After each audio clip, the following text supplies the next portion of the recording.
Bienvenue sur Europe 1. Si vous nous rejoignez, nous sommes ensemble pendant 1 heure encore avec les grands entretiens politiques d'Europe 1 Info. Dans une demi-heure, je recevrai Aurélien Lecoq, le député La France Insoumise du Nord. Mais avant cela, c'est Jean-Christophe Fromentin, le maire de Neuilly-sur-Seine et auteur de l'ouvrage Le Retour des provinces, une traversée de la France à vélo, qui est avec moi en studio. Bonjour, Jean-Christophe Fromentin. On va parler de votre livre, mais avant, je voudrais revenir sur ce qui s'est passé la semaine dernière en France. Et on voit encore les conséquences de cette canicule aujourd'hui. Écoutez, Sophie Binet, la secrétaire générale de la CGT, a critiqué le manque d'anticipation de l'État lors de cet épisode caniculaire. Elle était sur Ici Occitanie ce matin. Le monde du travail, ni notre société dans l'ensemble. Ce qui était extrêmement choquant, c'est l'absence complète d'anticipation par l'État et par les employeurs. Ça fait plus d'1 an qu'il est obligatoire de mettre en place des plans de prévention de la canicule dans toutes les entreprises, dans toutes les administrations. Même dans les hôpitaux, il n'y a pas de plan canicule. Pendant 10 jours, par exemple, les résidents des hôpitaux ont eu des repas chauds qui leur ont été servis. C'est autant de chaleur pour les salariés et puis pour les patients, c'est des repas qui n'ont pas été ingérés. Donc ça montre la situation ubuesque dans laquelle on est, avec un défaut complet d'anticipation. Jean-Christophe Fromentin, vous êtes d'accord avec elle, avec Sophie Binet ?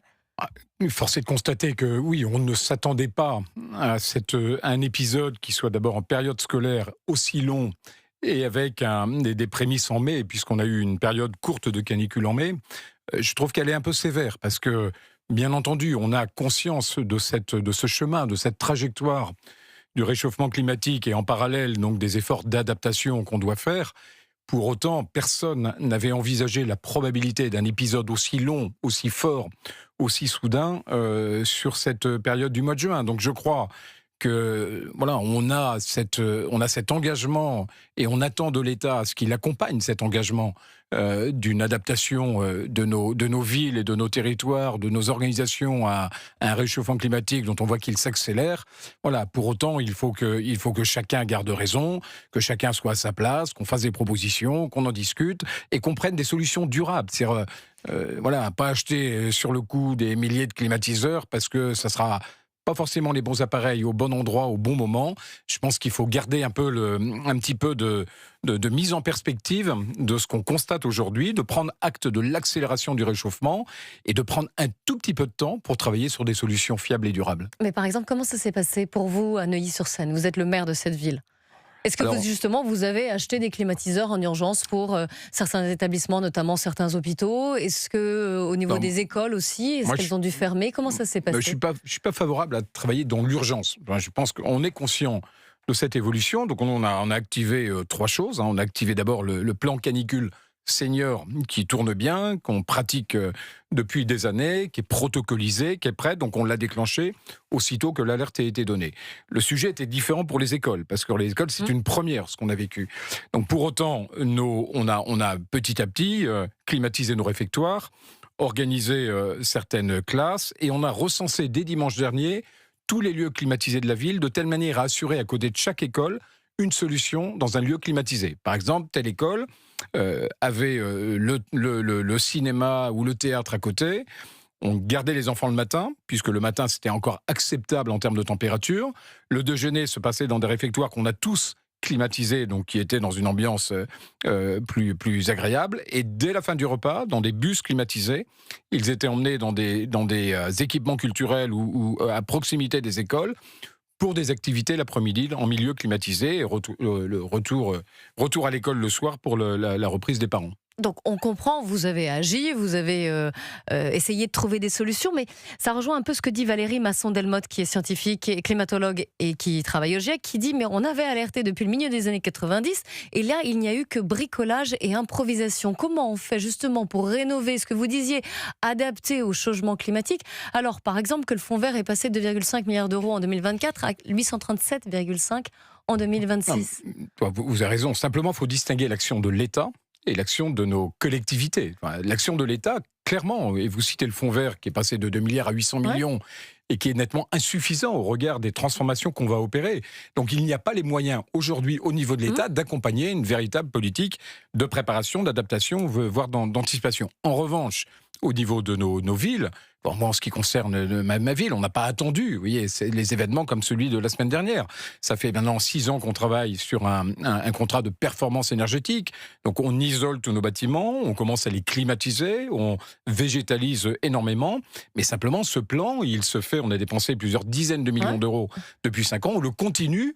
Mais là où on a effectivement une articulation sensible, c'est entre nous et l'État. Mais oui, et parce vous que allez l'État avoir nous a besoin de promis l'État. 2 milliards d'euros de fonds verts, alors qu'il devrait augmenter le fonds vert. C'est bien ce que je pointe du doigt, c'est que vous en avez besoin pour que les villes, justement, en autonomie, puissent aussi s'adapter aux changements. Et vous soulignez un point qui est majeur, c'est la contractualisation, enfin, le contrat au sens juridique, économique, social, et le contrat de confiance entre l'État et les collectivités pour adresser un sujet qui est un sujet de moyen et de long terme, avec aucune visibilité sur la manière dont l'État va organiser ses financements dans les années à venir, comment il prend sa part. Vous voyez, une école, c'est certes géré par les villes, on a la responsabilité des écoles primaires, mais pour autant, plus de la moitié du temps est occupé par l'éducation nationale.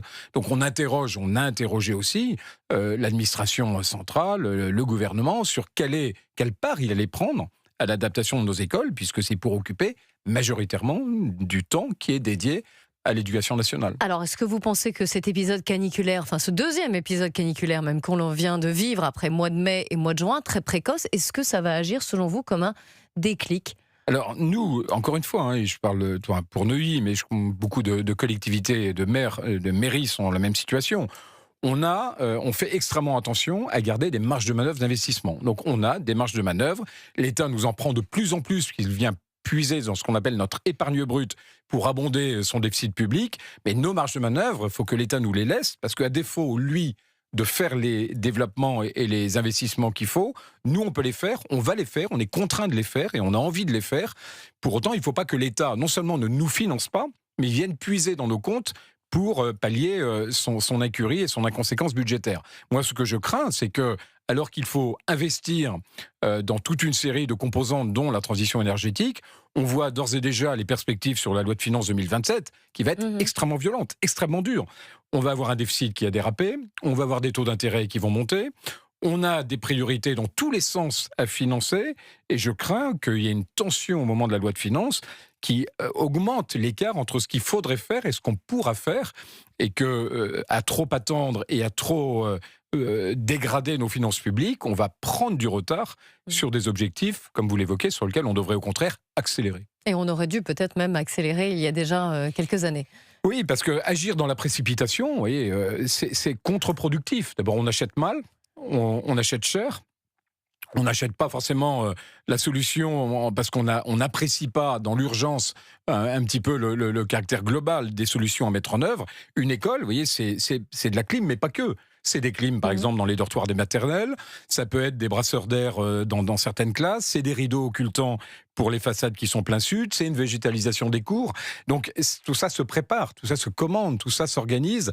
C'est aussi un sujet sur le nombre d'écoles, puisqu'il y a une baisse de la démographie scolaire. Donc, il faut s'interroger sur des regroupements d'écoles. Plutôt qu'en avoir plein avec 20% de vacances, peut-être réduire un peu le nombre d'écoles, mais avoir des écoles hyper bien équipées en termes d'accompagnement énergétique. Et je rappelle, Jean-Christophe Fromentin, que vous êtes maire de Neuilly-sur-Seine. Il y a un vote important à l'Assemblée nationale cet après-midi, le vote solennel sur la proposition de la loi sur la fin de vie, comme on l'a appelé, qui crée un droit à l'aide à mourir.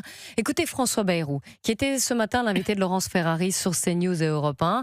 L'ancien Premier ministre affirme qu'il n'aurait pas voté ce texte.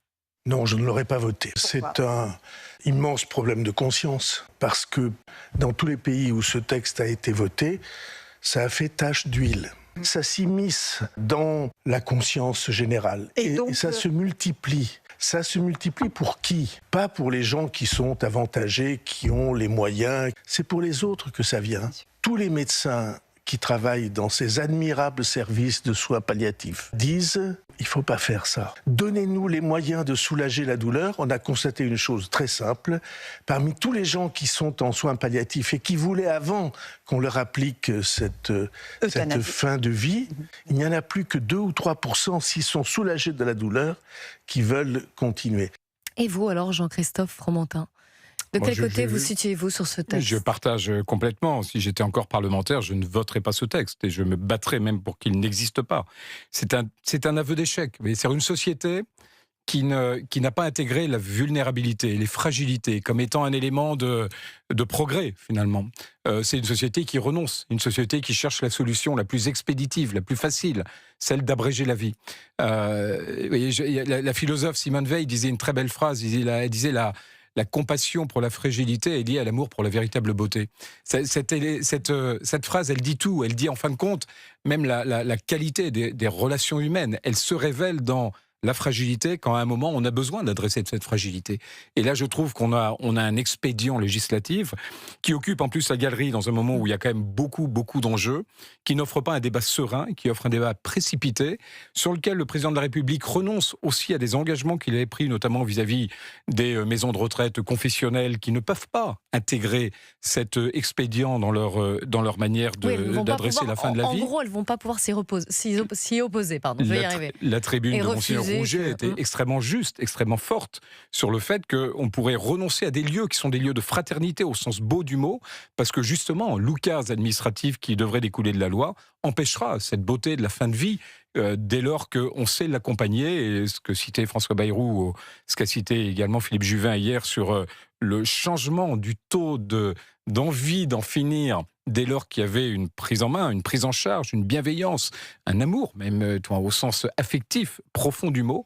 Elle dit beaucoup quand même d'une société qui devient totalement matérialisée, qui renonce à ce qui fait le sel de la vie et qui cherche du court terme, un peu comme le débat qu'on avait avant. Vous voyez, c'est-à-dire que le court terme qui dicte tout, qui préside tout, qui rythme tout, on l'a dans une version canicule, on l'a dans une version bien pire, qui est celle de vouloir abréger la fin de vie dès lors qu'on n'a plus les moyens d'accompagner la fin de vie. Alors, les députés partisans de ce texte disent, eux, qu'ils créent un nouveau droit à l'aide à mourir, que cela éviterait à certains patients d'aller dans d'autres pays, notamment pays frontaliers de la France, que ça permet qu'il est assez cadré, justement, et qu'il n'y aura pas d'exception à ce cadre. Oui, c'est toujours la même chose. On se compare à ceux qui ont choisi cet expédient.